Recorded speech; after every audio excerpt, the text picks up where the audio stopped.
Hi, you're back with us on the C Morning Show. Now, we face even our obstacle in life that could be categorized as emergencies. There are events that catch us off guard and usually have financial ramifications. An emergency can be as simple as having furnace breakdown, or it can be health issue that turns our world upside down, or as recently as everybody knows, the 2020, the pandemic, it turns everybody heads round, and then everybody needs that money to be saved on. Um, while we cannot predict the next emergency, we can prepare for it. Creating an emergency fund is the ideal way to deal with the potential financial consequences of emergency. To talk more about that, joining me today, as always, personal finance enthusiast, Dani Rachmat. Good morning, Mas Dani. Good morning, Mas Now, Indra. before we move on to how we're going to calculate the emergency fund, can you explain to us what's considered as emergency fund? Emergency fund is a sum of money that you set aside so that we don't have to be really in an emergency condition when we lose our job and we cannot make money and we don't have any income. So then we can depend on the emergency fund. Okay, so if I see a nice shoes at the store and having a discount, can I consider it as emergency? Like, I need it right now. There are so many people doing that. Oh, yes. I have to change my phone to the latest model. This is very emergency. Right. Yes. By the way, you guys want to check out Mas Dani Instagram for that one. He's talk about why it's so important to buy an iPhone and how it can make you money. But we talk about that next time. So let's talk about how much emergency fund should we have and how to calculate it. Yeah, if we are single, we only need only 3 months of our monthly expenses, ideally. But then if you have family and you have kids, 6 to 8 months is the ideal number for the emergency fund. But then again, 2020 until 2022, we experienced pandemic, right? So many people lose their job and then they don't have any income for more than 12 months. So if you want to be safe, 12 months of your monthly income will be the very ideal of the emergency fund. Right, but again, we hope it's not going to happen again anytime soon. Yes. But at the same time, we need to prepare for such things. And at the Yeah. same time, I still want to enjoy that nice shoes or vacation. So, emergency funds, 6 to 8 months for a family. Are we calculating just the expenses, or like are we combining, like, let's say my wife's working too? So should I combine like our expenses together, or just? When we talk about emergency fund, I say that it's based on your monthly expenses, right? Monthly expenses, if you are in a family, then meaning that it is the family expenses, including yours and your wife. Okay. So that both of the household, all of the household incomes will be calculated as the basis. Right. But then when you are single, why I said only 3 months? Because in normal situation, when you lost your job, you only need like 3 months to get another job, right? Ah, okay. So it's just a buffer. So how long you might actually recover and then get another job, and then again, get back to our feet, yes. Right. So when you get your job, the payment's not until the next month too. So be prepared for that one. Yeah. So 4 months then. 4 months. It's up 4 months now. So just take notes on that one. So what are the important things to consider when saving money for emergencies? When saving money for emergency fund, you have to consider the instrument itself. It should be stable and should be easy to access. Okay. Yeah, so that you cannot save your emergency fund in your equity investment fund, or maybe other instrument that is more volatile. So saving account is the good start to save your emergency fund. Right. Yes, and then money market fund is also good option for building the emergency fund. So those two are the two factors that you have to consider most when preparing the emergency fund. Okay, so it's totally separate than whatever you plan on investing and all that kind of stuff. The emergency fund should be easy to access because you never know when it's gonna happen. So no gold, no actually, gold is one of the options. But really? But then again, there is still, you have to prepare the stable instrument first before you come into gold. Oh, okay. Actually, we prepared the graphic for this. Okay. requirement before we invest. All right, can we pull up the graphic for that one, which is the next question? Yeah. The best place to keep our emergency funds. What kind of instrument is it that will help us? Yeah, before we go to the instruments, Right. Let's talk about this first. Okay. So we have investment is quite up in the pyramid, right? So we start from the bottom. Yeah, from the bottom. Right. So the most important thing when you manage your money is the positive cash flow. That Okay. your income should never be less than your expenses. Okay. So that is So let's start with that. So for you at home, so make sure you know you earn more than than you spend. So Yeah. in order to do that, you usually have to budget things. Yes, Because you budget. know. you can spend more, but then you have to make more. All right. Now And the then next thing. the second one is emergency fund, so that whatever condition that you will face, you have something to rely on. All right. So emergency fund. I see this emergency fund before insurance. Yes, emergency Interesting. fund before insurance. Okay. But then you can prepare insurance and emergency fund altogether. Okay. Because the insurance policy is not that big, right? The Right. payment is only like 10% of your income.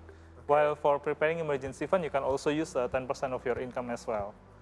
10% of your income. So if I'm gonna plan for to save for 6 months of expenses, that's gonna take me 60 months. 60 months. Oh, that's Yeah. almost 3 years. Yes.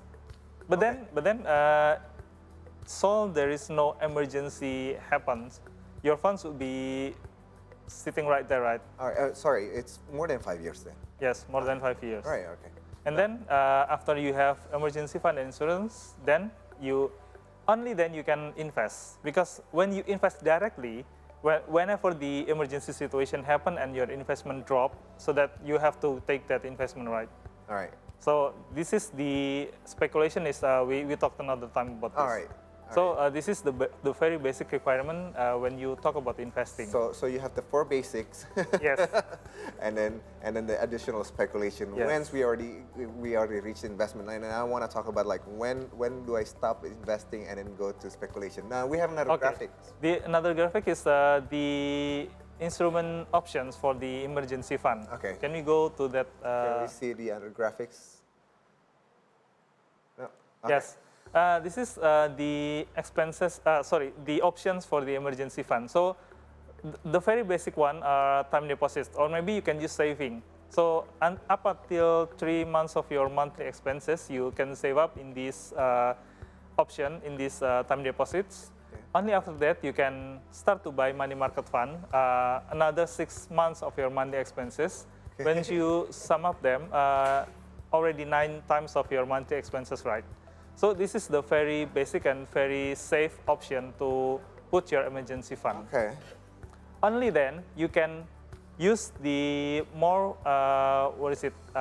with more volatility investment option with more volatility.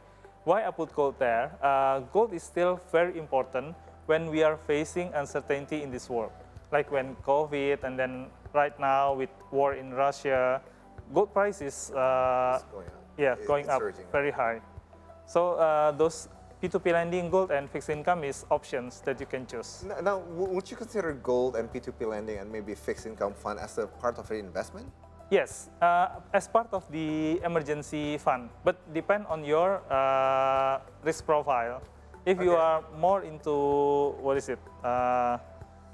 not conservative, and then you want to more return in your saving, then you can use that options. But then if you consider yourself very conservative, you can only use the 2 below. Now, I like how you put it this way: 1 to 3 times deposits, and then like when you get the handle, you can go up to 3 to 6 months money market funds. Now, the question is like, how much gold should I buy? Like, should I move my money from the deposit to the gold, or No, should no. I leave everything from my savings? You should leave everything in the saving and money market fund first. Okay. At least until 9 times of the monthly expenses. Right. Only then you can buy gold on top of that. All right, and So then that- how much gold should I 3 months of your monthly expenses is okay. the ideal one. Okay. Then again, so many people buy gold for their emergency fund, right? All of their emergency fund in You're gold. right. But then there is risk when we use gold, when gold price drop and you cannot sell it. Even when the gold price is at the top, at the highest, you can you cannot even sell it because so many gold sellers will say, we don't have money to buy the gold because the price is too expensive for them to buy. So even when the price is up, you not necessarily, it's not something that liquid, that's something that you can easily sell. It's not, you cannot just cash out right away. So just keep that in mind, like when you're investing in gold, that it is, there's a big chance it's gonna go up in a long term. But at the same time, be cautious that when it actually go up, there's probably there's a time when people actually, everybody's only want to sell. Only want to sell, including the people who actually sell the gold. They don't want, we're not buying. Yeah, they're not buying. Okay, so how to build an emergency fund? Like, what does it take to build an emergency fund? It takes patience and discipline. Because so many people got tempted when they already get like 3 months of their monthly expenses saved up in the saving account. They can easily access that money, right? Because the prerequisite is the stable and ease of access. That is the very difficult part of building emergency fund. They can always, not they, we can always find excuses to use that emergency fund. Like, oh my God, no, my phone is scratched. It's scratched. Yes, scratch, only scratch. I have to find a new phone so that I can work better with the new. Well, for some people, they do that nice screen for their work, so I cannot say much about that one. But yes, yeah. But then when using emergency fund, I mean, we are the smartest person that we have to face ourselves when we try to find reasons to use the emergency fund. Like usually, supposed to be emergency fund can only be used for something that is not covered by insurance, and you have to pay at that moment. So for something that that you can plan and then can be paid by insurance, you don't have to use the emergency fund. All right.